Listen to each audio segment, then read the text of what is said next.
नमस्कार साथियों, मैं हूं शशिकांत कुमार। आप देख रहे हैं इन टॉक। आज के इस वीडियो में बात करने जा रहे हैं बिहार में अवतार पार्टी के जरिए जो सियासत तेज हुई और इस सियासत के बाद यह तय है कि बिहार की राजनीति में वो भूकंप, वो तूफान बहुत जल्द आएगा जिस तूफान का इंतजार बिहार के लोग कर रहे हैं।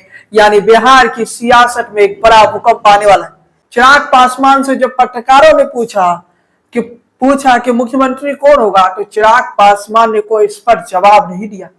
एक इंटरव्यू के दौरान अंजना ओम कश्यप इंटरव्यू करती और चिराग पासवान से सवाल किया जाता है कि बिहार का अगला मुख्यमंत्री कौन होगा, तो चिराग पासवान कहते हैं कि जो भी होगा एनडीए का होगा। वो सीधे तौर पर मुख्यमंत्री नीतीश कुमार का नाम नहीं लेते हैं। जब पत्रकार ने काफी घुमा फिरा कर सवाल किया, काफी बार सवाल किया कि नीतीश कुमार मुख्यमंत्री के चेहरा होंगे, तब चिराग पासवान बोले वर्तमान में मुख्यमंत्री नीतीश कुमार है। वर्तमान शब्द का प्रयोग क्या, फ्यूचर शब्द का प्रयोग नहीं किए चिराग पासवान। जरा सुन लीजिए अंजना ओम कश्यप के सवाल और चिराग पासवान के जवाब। ये इंटरव्यू आज तक चैनल को दिया गया, लेकिन हम छोटा सा क्लिप आपको लगा रहे हैं। अब आते हैं अगले मुद्दे पर, उसको वहीं छोड़ देते हैं। आप किस पार्टी का सीएम चाहते हैं चिराग जी? नीतीश कुमार या बीजेपी का?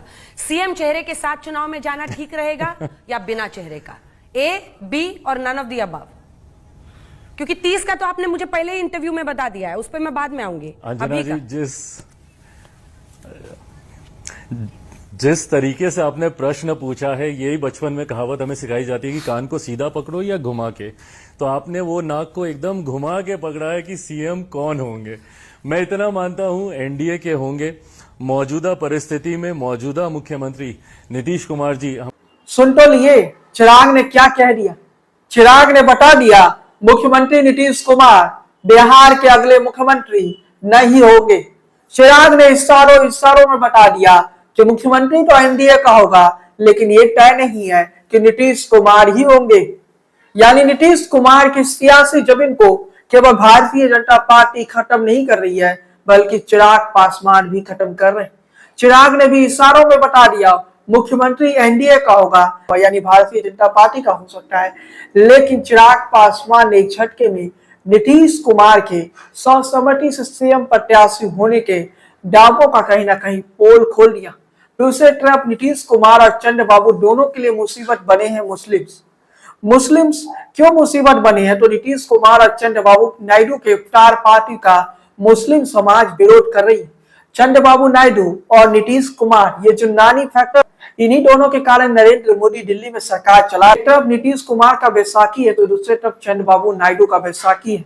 यानी चंद्रबाबू और नायडू और नीतीश कुमार के सीटों को मिला दे तो दोनों की सीटों की संख्या होती है 28।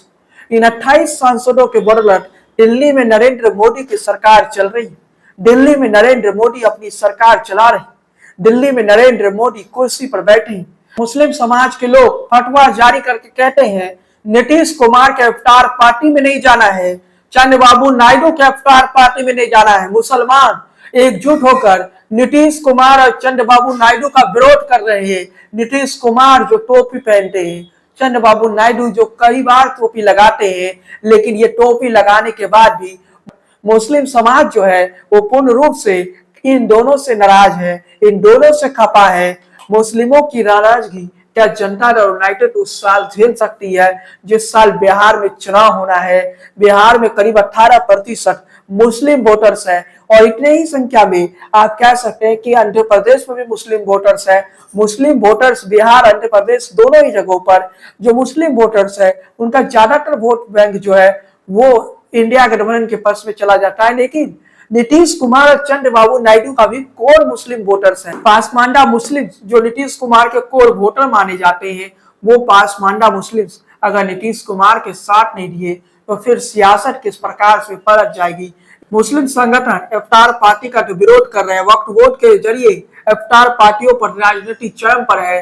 वक्फ बोर्ड का जो बिल है वो इसी सप्ताह हो सकता है संसद में आ जाए और नीतीश कुमार से कहीं ना कहीं आप कह सकते हैं कि नाराजगी तो है, मुसलमानों की नाराजगी है और मुस्लिम समाज की नाराजगी है। नीतीश कुमार से मुस्लिम तो नाराज है, चंद्रबाबू नायडू की भी मुश्किलें बढ़ रही है। चंद्रबाबू नायडू की भी मुश्किलें कम नहीं हो रही है, बल्कि चंद्रबाबू नायडू की भी मुश्किलें बढ़ रही है।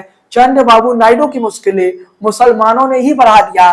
चंद्रबाबू नायडू का टेंशन भी मुसलमानों ने बढ़ा दिया, क्योंकि चंद्रबाबू नायडू भी इफ्तार पार्टी देंगे तो वहां भी मुस्लिम संगठनों ने बाइकआउट करके रखा है। और वजह है वक्फ एक्ट। वक्फ एक्ट में जो संशोधन हो रहे हैं उस कारण से कहीं ना कहीं मुस्लिम समाज के अंदर नाराजगी है। मुस्लिम समाज के अंदर कहीं ना कहीं एक बड़ा नाराजगी का कारण बन चुका है। ऐसी खबरें हैं कि आरजेडी के एक बड़े मुस्लिम नेता जो है उनके घर पर नीतीश कुमार भी आएंगे और लालू यादव भी आएंगे आरजेडी के एक बड़े नेता के घर पे, और वहीं पर लालू और नीतीश का मुलाकात होगा।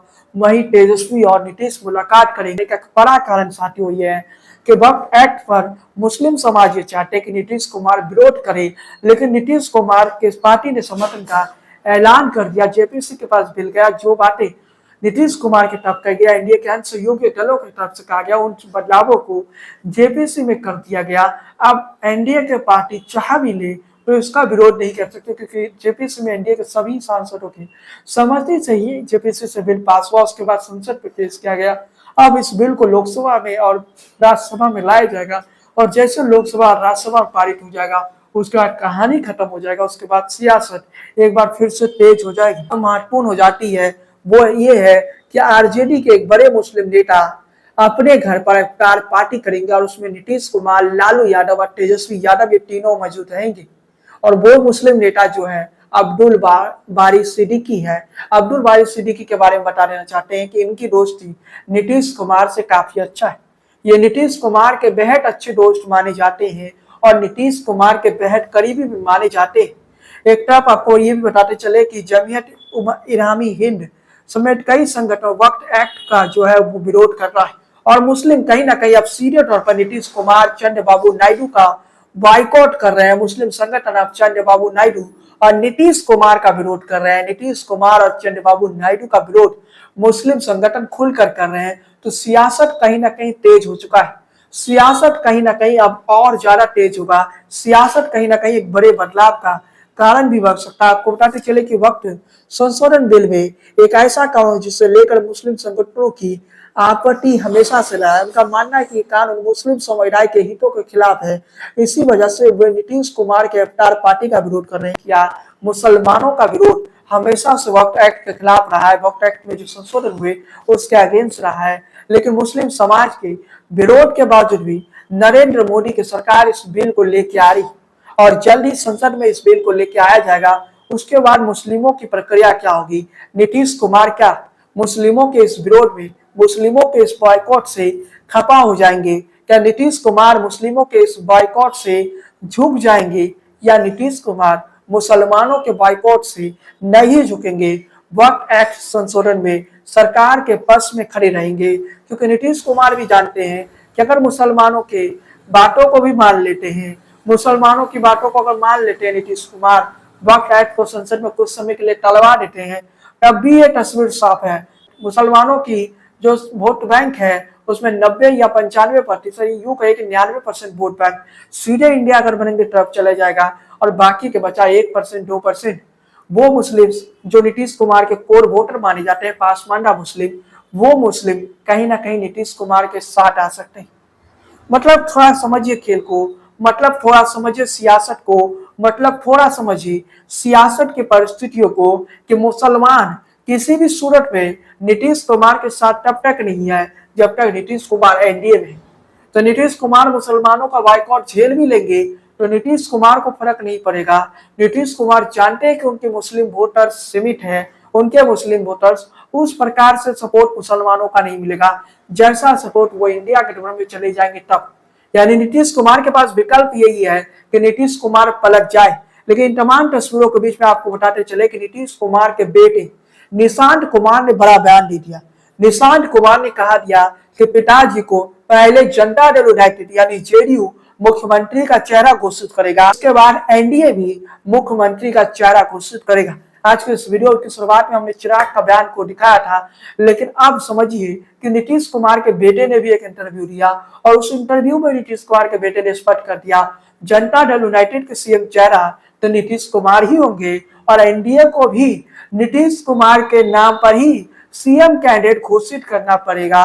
मतलब महाराष्ट्र मॉडल नहीं चलेगा, महाराष्ट्र वाला वो फॉर्मूला भी नहीं चलेगा कि सीएम का चेहरा हम चुनाव के बाद बताएंगे।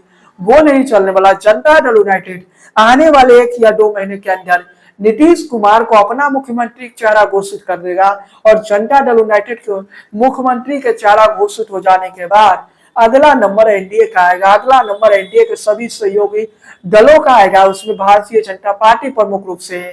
भारतीय जनता पार्टी को यह स्वीकार करना पड़ेगा, मुख्यमंत्री का चेहरा नीतीश कुमार ही है। अगर भारतीय जनता पार्टी ऐसा नहीं करती है तो उसी दिन भाजपा और जेडीयू का समझौता टूट जाएगा। उसी दिन भाजपा और जेडीयू का रास्ता अलग हो जाएगा।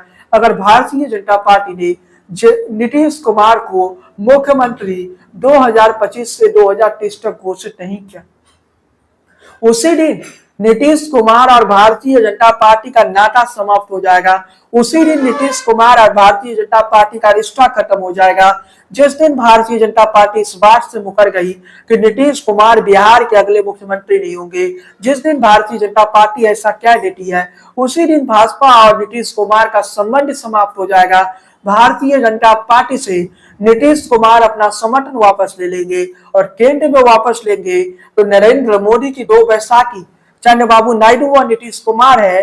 तो जरा सोचिए कि 1 बैसाखी तो चला जाएगा और 1 बैसाखी यानी नीतीश कुमार गए तो क्या पता चंद्रबाबू नायडू भी अलग हो जाए, क्योंकि चंद्रबाबू नायडू इसलिए नरेंद्र मोदी के साथ है क्योंकि उन्हें पैसे की जरूरत है और केंद्र में वैकल्पिक सरकार बनाने की जरूरत पड़ गई। केंद्र में वैकल्पिक सरकार बनाने की जरूरत पड़ गई और केंद्र में उस वैकल्पिक सरकार का चेहरा मुख्यमंत्री नीतीश कुमार हो गए तो फिर क्या होगा?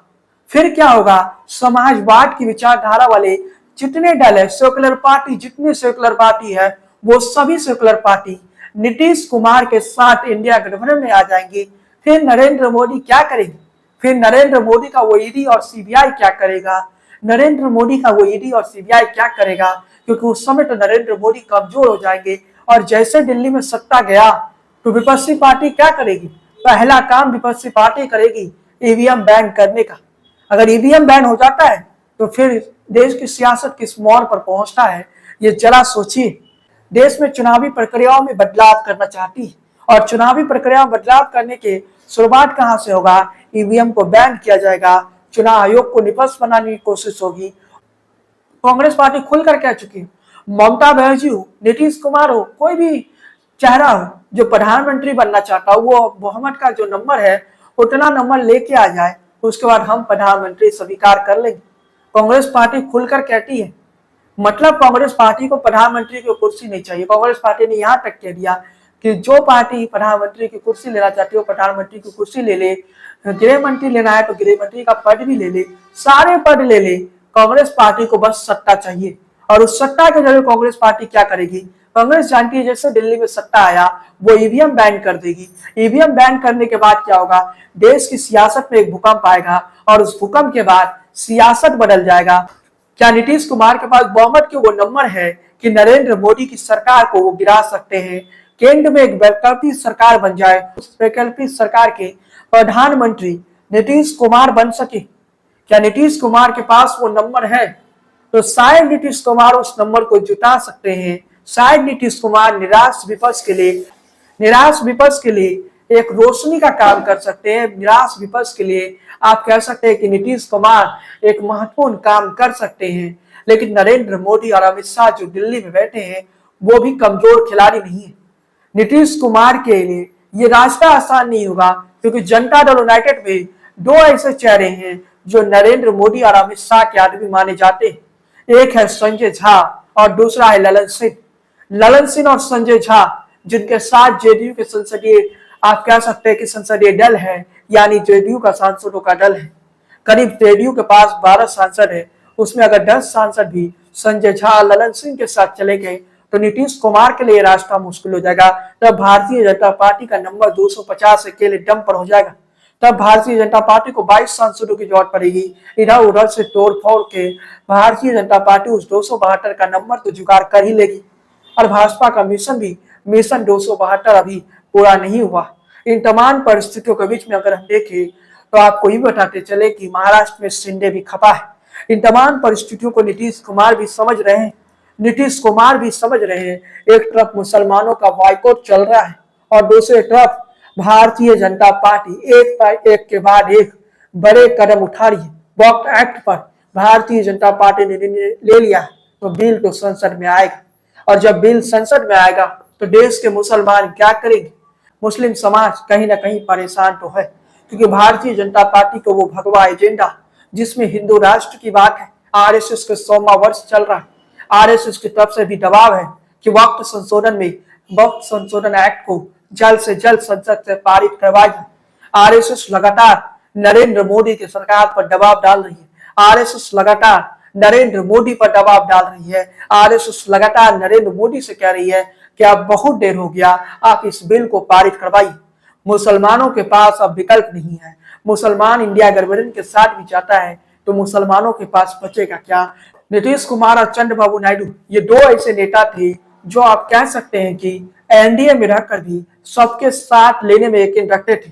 मुसलमानों ने उम्मीदें भी इन दोनों से किया, लेकिन शायद अब मुसलमानों की उम्मीदें इन दोनों से समाप्त हो गई है, तभी तो मुस्लिम समाज के लोग नीतीश, चिराग और चंद्रबाबू नायडू के इफ्तार पार्टी और ईद मिलन समारोह के बॉयकॉट कर रही है, बहिष्कार कर रही है, और कहीं ना कहीं एक बड़ा कदम मुस्लिम समाज के लोगों ने उठा लिया। तीनों चेहरे महत्वपूर्ण है केंद्र सरकार में, चिराग, नीतीश और चंद्रबाबू नायडू, ये तीनों केंद्र की सरकार में महत्वपूर्ण फैक्टर है।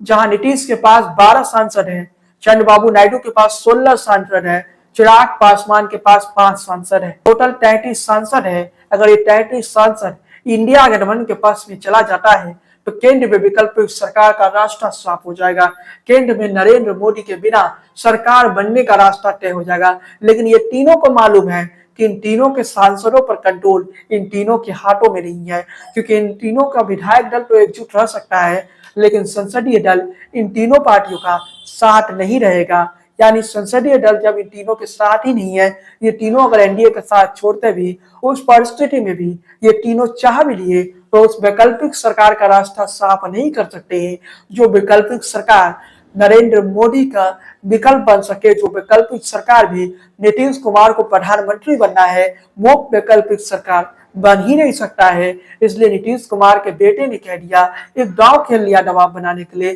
कि नीतीश कुमार को सीएम कैंडिडेट पहले जनता दल यूनाइटेड घोषित करेगी, उसके बाद एनडीए के बाकी दल करेगी, और भारतीय जनता पार्टी की मजबूरी बन जाएगी कि नीतीश कुमार को सीएम कैंडिडेट घोषित किया जाए।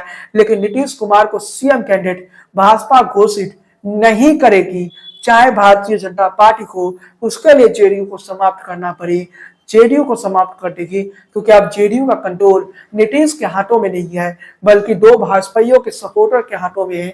एक है ललन सिंह और दूसरा है संजय झा।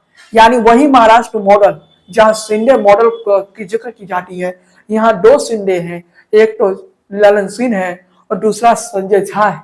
ये 2 शिंदे के रहते हुए नीतीश कुमार मजबूत नहीं है, नीतीश कुमार का पकड़ अब उनकी पार्टी पर नहीं है, नीतीश कुमार की पकड़ अब उनकी जनता दल यूनाइटेड पर नहीं है।